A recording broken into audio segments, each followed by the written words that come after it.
आओ करें और सीखें वर्कशीट क्रमांक 81। गतिविधि का नाम आओ पैटर्न बनाएं। उप अवधारणा संख्याओं के पैटर्न की समझ।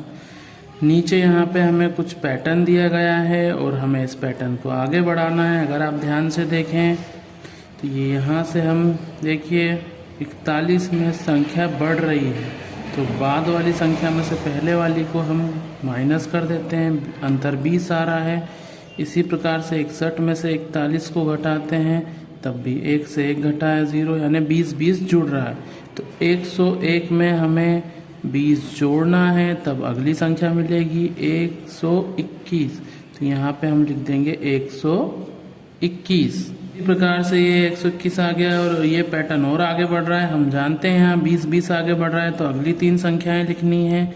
161 में हम 20 को जोड़ेंगे, तो ये 181, फिर 181 में हम 20 को जोड़ते हैं।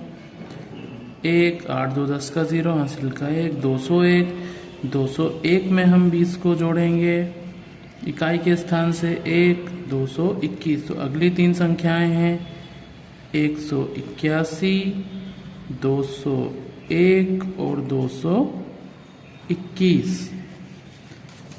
इसी प्रकार से यहाँ नीचे कुछ पैटर्न दिए गए हैं, हम इनको समझते हैं। तो हम यहाँ ध्यान से देखते हैं, पैटर्न को हम समझते हैं। संख्या बढ़ रही है, तो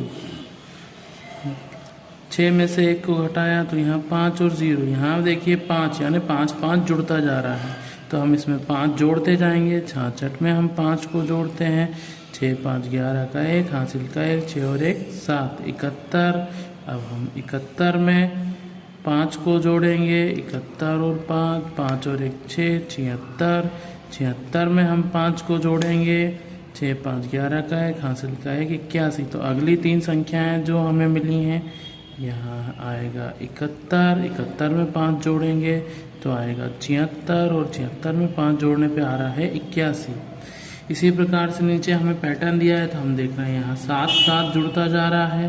7 दूना 14, 21 28, 7 छंग 42, 7 7 49 और 7 8 56। इसी प्रकार से नीचे ये पैटर्न दिया हुआ है, तो यहाँ डबल होती जा रही है संख्या। 2 का 2 गुना 4, 4 दूना 8, 8 दूना 16, 16 दूनी 32, 32 का डबल हम करेंगे तो 64, 64 का डबल करेंगे तो 128 और 256। अब लास्ट वाले में आप देखें तो 12A के बाद 13B, 14C, तो यहाँ पे आना चाहिए 15D और यहाँ आना चाहिए 16D के बाद E। ये हमने पैटर्न पूरा कर लिया है। आप इसी प्रकार से ध्यान से समझ के पैटर्न को पूरा करें। नीचे कुछ पैटर्न दिए गए हैं जिन्हें हम समझ लेते हैं। 1 के बाद 3 है, फिर 6 है, फिर 10 है। अगर हम यहाँ अंतर देखें तो 2, यहाँ देखें तो 3 और यहाँ देखें तो ये 4 आ रहा है। 1 और 2 3, 3 और 3 6, 6 और 4 10। तो इस हिसाब से अगला जो होना चाहिए यहाँ पे होना चाहिए 5, 10 और 5 15, 15 में फिर अगला होना चाहिए 6, 15 और 6 21। तो हमें 4 संख्याएं लिखनी है 21, तो अब यहाँ 7 होना चाहिए, आप देख सकते हैं। तो 7 और 1 8, 2 का 2 21, 7 28 और लास्ट संख्या जो होगी तो यहाँ हम देख 7 के बाद आएगा 8, तो 8 8 16 का 6 हासिल का 1, 2 और 1 3 30 आ गया है। तो यहाँ पे जो संख्याएं हम लिख लेंगे वो हैं 15, 21, 28 और 36। इसी प्रकार से हम दूसरा वाला पैटर्न को भी ध्यान से समझ लेते हैं। तो हम देख रहे हैं 0 2 6 12। अगला जो है पैटर्न है, इसमें हम ध्यान से देखें तो यहाँ 2 प्लस हुआ है 2, और यहाँ 4 प्लस हुआ है 2, 2 और 4 6, 6 और 6 12। तो इस हिसाब से यहाँ 2 2 बढ़ता जा रहा है, तो यहाँ होना चाहिए 8, तो 12 और 8 20। इसी प्रकार से यहाँ पे होना चाहिए 10, तो 20 और 10 यहाँ होना चाहिए 30। अगले 4 संख्याएं हमें लिखनी है इस हिसाब से। जहाँ पे 10 आ रहा है तो यहाँ पे होना चाहिए 12, तो 2 का 2, 3 और 1 4, 42 आएगा। और अगली संख्या अगर हम देखें 12 के बाद तो यहाँ 14 होना चाहिए, तो 4 और 2 6, 4 और 1 5, 56। इसे हम लिख लेंगे। अगला पैटर्न में हम देखते हैं, यहाँ पे 1 में 2 जोड़ा तो 3, फिर 2 जुड़ रहा है और 3 और 4 7, 7 में हम जोड़ेंगे फिर 2 जोड़ के, तो 7 और 6 13। इस हिसाब से यहाँ पे 8 आना चाहिए, तो 13 में 8 जोड़ेंगे तो आएगा 21। अब इस हिसाब से हम पैटर्न को आगे बढ़ाते हैं, तो यहाँ 10 होना चाहिए, तो यहाँ पे आ जाएगा 31। 10 के बाद अब यहाँ पे 12 आना चाहिए, तो 2 और 1 3 और 3 और 1 4, 43। 43 के बाद अगर हम देखें तो यहाँ 14 जोड़ना चाहिए, तो 4 और 3 7, 4 और 1 5, 57। इस प्रकार से ये हमारा पैटर्न पूरा हो गया। इन संख्याओं को हम लिख लेंगे।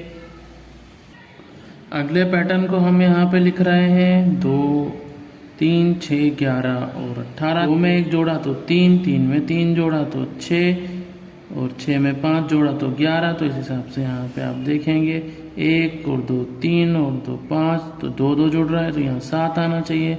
11 और 7 18, तो इस हिसाब से यहाँ 9 जोड़ना चाहिए, तो 18 और 9 27। तो अगला 11 जोड़ना चाहिए, तो यहाँ पे हम लिख लेंगे 8, 7 और 1 8, 2 और 1 3, 38।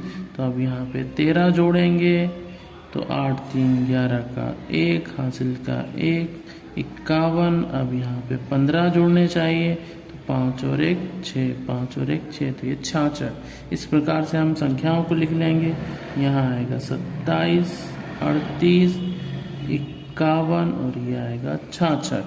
ये पैटर्न हमारा पूरा हुआ। इसी प्रकार से आप खुद से भी पैटर्न को बनाएं और उनको हल करने का अभ्यास करें। आओ करें और सीखें वर्कशीट क्रमांक 82, संख्याओं के पैटर्न की समझ। यहाँ पे हमें संख्याएं दी हुई हैं, आपको ध्यान से देखना है। सम और विषम संख्याओं के पैटर्न यहाँ पे आप ध्यान से देखें, तो जो पीले रंग से लिखी हुई संख्याएं हैं वो सम संख्याएं हैं, और जो सफ़ेद पट्टी है वो विषम संख्याओं की है।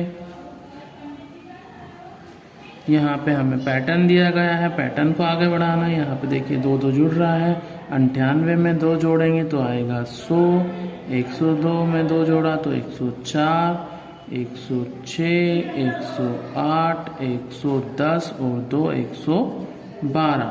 इस पैटर्न को कहाँ तक आगे बढ़ा सकते हो, तो यह पैटर्न आगे बढ़ता जाएगा।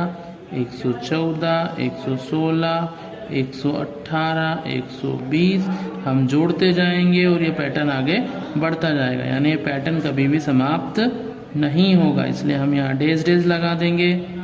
क्या इन संख्याओं में कोई ऐसी संख्या है जिसका अंत 3 या 5 से होता हो, तो उत्तर है नहीं, क्योंकि ये सारी संख्याएं सम संख्याएं हैं और हम जानते हैं सम संख्याओं में इकाई के अंक होते हैं 0, 2, 4, 6, 8। जिन भी संख्याओं के इकाई के अंक हैं वो सम संख्याएं होती हैं, तो ये सम संख्याओं का पैटर्न है। इसलिए इसमें 3 या 5 जैसे विषम अंक जो है नहीं आएंगे। सम संख्याओं के आखिरी अंक क्या क्या होते हैं, तो हम जानते हैं सम संख्याओं में आखिरी अंक 0, 2, 4, 6 और 8 होते हैं। नीले रंग की संख्याओं के पैटर्न देखो, पैटर्न को आगे बढ़ाओ, खाली जगह भरो। तो यहाँ पे विषम संख्या है, तो हम यहाँ 2 2 जोड़ते जाएंगे। 103, 7, 2 2 9 और 2 11 और 2 13, 113। नीले रंग की संख्याओं के आखिरी अंक क्या हैं, तो हम देखें अगर ध्यान से, तो विषम संख्याओं के आखिरी अंक यानी इकाई के अंक होते हैं 1, 3, 5, 7 और 9।